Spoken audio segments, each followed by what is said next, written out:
Hello everyone, जैसा कि आप सभी लोगों का एसएससी जीडी का एग्ज़ाम चल रहा है। तो आज है आपका 13 जनवरी और 13 जनवरी का फोर्थ शिफ्ट का एग्ज़ाम खत्म हो गया। तो जो भी हमें क्वेश्चंस मिल पाए इस फोर्थ शिफ्ट में, उन सभी क्वेश्चंस का यहाँ पर एनालिसिस करवाने वाले हैं। तो जिन लोगों ने अभी तक चैनल को सब्सक्राइब नहीं किया हुआ है, चैनल को सब्सक्राइब कर लेंगे, बेल आइकन को प्रेस कर देंगे, जिससे कि आने वाले हर वीडियो का नोटिफिकेशन आप सभी तक पहुँचता रहे। और साथ ही साथ आप लोगों को टेलीग्राम चैनल से भी जुड़ जाना है, जो कि इसी नाम से आपका हरेंद्र जीएस अड्डा नाम से दिया हुआ है, जिसमें कि आपको चारों शिफ्टों के पीडीएफ शाम में दे दी जाएगी। तो चलिए बिना टाइम वेस्ट किए देखते हैं कि आज कौन कौन से क्वेश्चन आपके पूछे गए थे। पहला क्वेश्चन आपका आया हुआ था कि 6 से 14 वर्ष के बच्चों की निःशुल्क शिक्षा का किस अनुच्छेद के तहत आपका रखा गया है। तो संविधान के 86वें संविधान संशोधन अधिनियम 2002 के द्वारा अनुच्छेद 21A जोड़ा गया था, जो कि यह प्रावधान करता है कि किसी राज्य विधि बनाकर 6 से 14 वर्ष के सभी बालकों के लिए निःशुल्क शिक्षा अनिवार्य के उपबंध करेगा। इस अधिकार को व्यावहारिक रूप से आपका देने का आपका पेरेंट्स की जिम्मेदारी होती है। तो ये आपका 6 से 14 वर्ष निःशुल्क शिक्षा की बात होती है, अनुच्छेद 21A से संबंधित है। नेक्स्ट क्वेश्चन आपका कुछ आया हुआ था कि अम्ल को नाइट्रोजन से मिलाने पर क्या होगा। ये केमिस्ट्री का कोई क्वेश्चन पूछा गया था। नेक्स्ट क्वेश्चन आपका आया हुआ था कि चेरवा नृत्य कौन सी राज्य से संबंधित है। तो चेरवा नृत्य मिजोरम में एक पारंपरिक नृत्य है, जिसमें 4 लोग बांस की छड़ों के 2 विपरीतांग जोड़े लिए होते हैं। यह मिजोरम के सबसे प्रसिद्ध आपका नृत्यों में से एक है और उत्सव के दौरान आपके आकर्षण का केंद्र होता है। तो ये आपका चेरवा नृत्य होता है, इसमें कि आपको बम्बू डांस यानी कि पोल डांस भी इसको बोलते हैं, यानी कि बांसों से जो डांस किया जाता है, यही आपका चेरवा नृत्य कहलाता है। तो ये आपका पूछा गया था, जो कि मिजोरम राज्य से संबंधित है। नेक्स्ट क्वेश्चन आपका पूछा गया था कि आत्महत्या की थैली किसे कहा जाता है। तो लाइसोसोम झिल्लियों से ढकी हुई छोटी थैलियां होती हैं, जिनमें एंजाइम विद्यमान रहता है। ये प्रोटीन तथा लिपिड को तोड़ने में सक्षम है। लाइसोसोम्स में पाए जाने वाले एंजाइम विघटनकारी होने के कारण विभिन्न पदार्थों का पाचन करते हैं। तो लाइसोसोम्स आपका यहाँ पर राइट आंसर था, जिसे कि आत्महत्या की थैली कहा जाता है। नेक्स्ट क्वेश्चन पूछा गया था कि भाखड़ा नागल बांध किस राज्य में स्थित है। तो भाखड़ा नागल बांध हिमाचल प्रदेश के बिलासपुर जिले में सतलुज नदी पर बनाया गया है। यह 856 फीट ऊंचे टिहरी बांध के बाद भारत का दूसरा सबसे ऊंचा बांध है।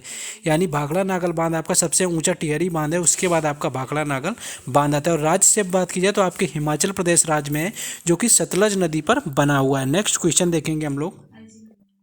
नेक्स्ट क्वेश्चन पूछा गया था कि एसबीआई की स्थापना किस वर्ष की गई थी। तो भारतीय स्टेट बैंक की स्थापना आपकी 1 जुलाई 1955 को की गई थी। भारतीय स्टेट बैंक का पुराना नाम इंपीरियल बैंक ऑफ इंडिया, वर्तमान में इसका मुख्यालय मुंबई में स्थित है। और एसबीआई के अध्यक्ष की बात करें तो रजनीश कुमार इसके अध्यक्ष हैं। तो यही आपकी सबसे पुरानी बैंक, जो कि आपका इंपीरियल आपका जो बैंक है, इंपीरियल बैंक ऑफ इंडिया आपका नाम था। नेक्स्ट क्वेश्चन आपका पूछा गया था कि उत्तर प्रदेश की सीमा कौन से देश से लगती है, आपकी कौन से राज्यों से संबंधित आपकी पूछी गई थी। तो राज्य की बात करें तो राज्य में उत्तर में आपका उत्तराखंड लगता है उत्तर प्रदेश के, तथा हिमाचल प्रदेश, पश्चिम में आपका हरियाणा, दिल्ली तथा राजस्थान, दक्षिण में मध्य प्रदेश तथा छत्तीसगढ़, और पूर्व में बिहार तथा झारखंड राज्य में स्थित है। इसके अतिरिक्त राज्य की पूर्वोत्तर दिशा में नेपाल देश है। तो ये आपका क्वेश्चन उत्तर प्रदेश से संबंधित पूछा गया था। नेक्स्ट क्वेश्चन था कि वर्तमान में भारत के केंद्रीय सतर्कता आयुक्त कौन बने। तो केंद्रीय सतर्कता आयोग श्री सुरेश एन पटेल ने केंद्रीय सतर्कता आयोग भवन नई दिल्ली के कार्यालय में उन्हें शपथ दिलाई है। इन दोनों को माननीय राष्ट्रपति द्वारा 21 जुलाई 2022 के वारंट द्वारा केंद्रीय सतर्कता आयोग में सतर्कता आयुक्त के रूप में नियुक्त किया गया है। तो सुरेश एन पटेल यहाँ पर राइट आंसर हो जाएगा, जो कि आपका पूछा गया था। नेक्स्ट क्वेश्चन था आपका कि पल्लव राजवंश की राजधानी कौन सी। तो पल्लवों की राजधानी आपकी कांचीपुरम थी। तो यहाँ पर कांचीपुरम राइट आंसर था। कांचीपुरम आपकी पल्लवों की राजधानी थी। कांचीपुरम रेशम और शैलकृत मंदिरों के अत्यधिक निर्माण के लिए जाना जाता है। और इसके अगर वंश के संस्थापक की बात करें तो पल्लव वंश के संस्थापक सिंह विष्णु थे। और पल्लव वंश की जो अवधि थी आपकी 275 ईसा पूर्व से आपकी 857 ईसा पूर्व तक मानी जाती है। नेक्स्ट क्वेश्चन आपका पूछा गया था तारामंडल आर्सा माइनर का दूसरा नाम क्या है। तो लघु सप्तऋषि या ध्रुव मत्स्य या आर्सा माइनर एक तारामंडल है, जो कि अंतरराष्ट्रीय खगोलीय संघ द्वारा जारी की गई है। नेक्स्ट क्वेश्चन आपका पूछा गया था, यहाँ पर हम देखेंगे।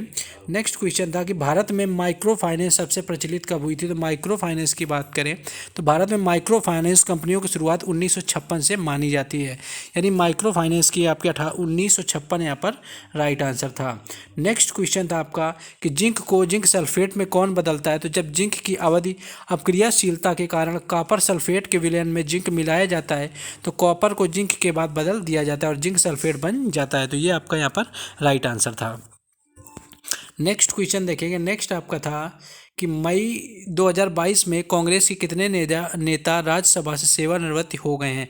तो सबसे ज़्यादा रणजी किस टीम ने जीती हुई है, क्वेश्चन इसका था आपका। और एक था कि आपका कि सबसे ज़्यादा रणजी ट्रॉफी किस टीम ने जीती हुई है? तो सबसे ज़्यादा रणजी ट्रॉफी जीतने वाली टीम मुंबई, जिसने 41 बार इस घरेलू क्रिकेट टूर्नामेंट का खिताब अपने कब्जे में किया। तो रणजी ट्रॉफी सबसे ज़्यादा मुंबई ने जीता हुआ है, जो कि आपका 41 बार जीता हुआ है। नेक्स्ट क्वेश्चन पूछा गया था कि फुगड़ी नृत्य किस राज्य से संबंधित है? तो फुगड़ी गोवा का एक लोक नृत्य है जो कोंकण क्षेत्र की महिलाओं द्वारा गणेश चतुर्थी और व्रत जैसे धार्मिक त्योहारों के दौरान किया जाता है। नेक्स्ट क्वेश्चन आपका पूछा गया था कि फार्मूला 1 रेस कब से शुरू हुई थी? तो फार्मूला 1 श्रृंखला की शुरुआत 1920 और 30 के दशक में European grand prix motor racing से पहले इतिहास से जुड़ी हुई है। तो आपका 1920 और 1930 यहाँ पर राइट आंसर हो जाएगा। नेक्स्ट आपका क्वेश्चन पूछा गया था कि प्रत्यक्ष का विलोम क्या है?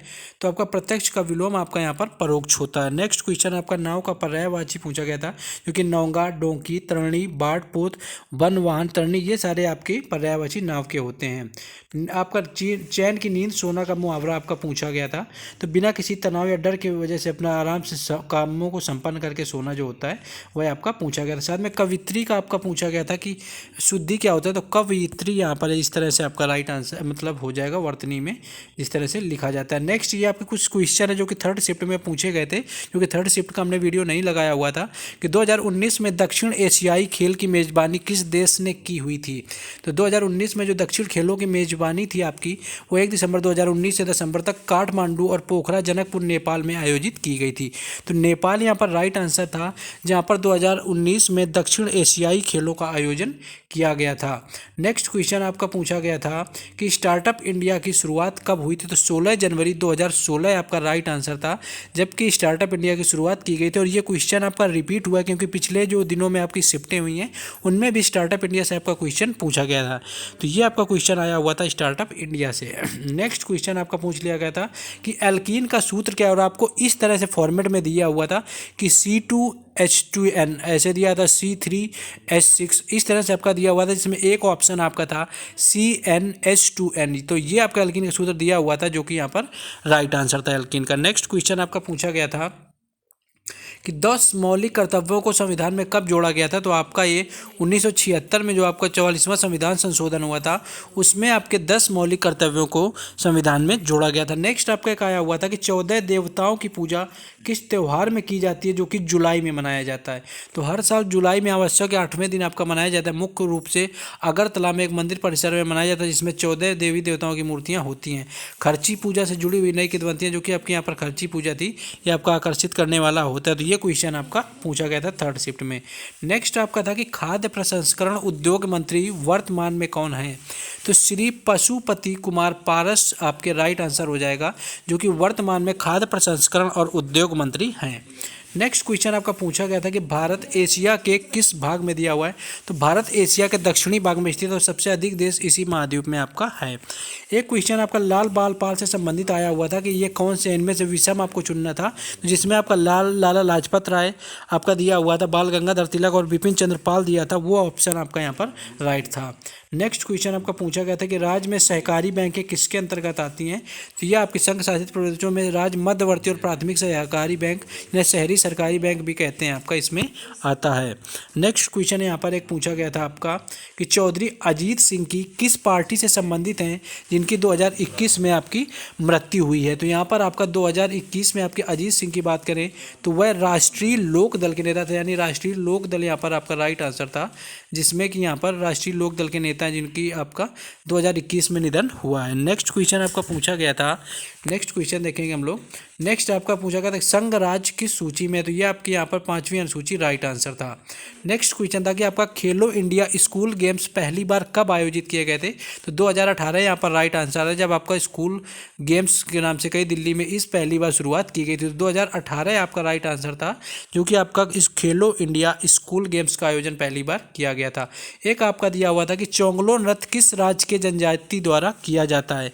तो अगर हम चोंगलो की बात करें तो चोंगलो नागालैंड का आदिवासी नृत्य यानी कि नागालैंड की चांग जनजाति के द्वारा चांगलो नृत्य आपका किया जाता है। तो ये क्वेश्चन आपका पूछा गया था।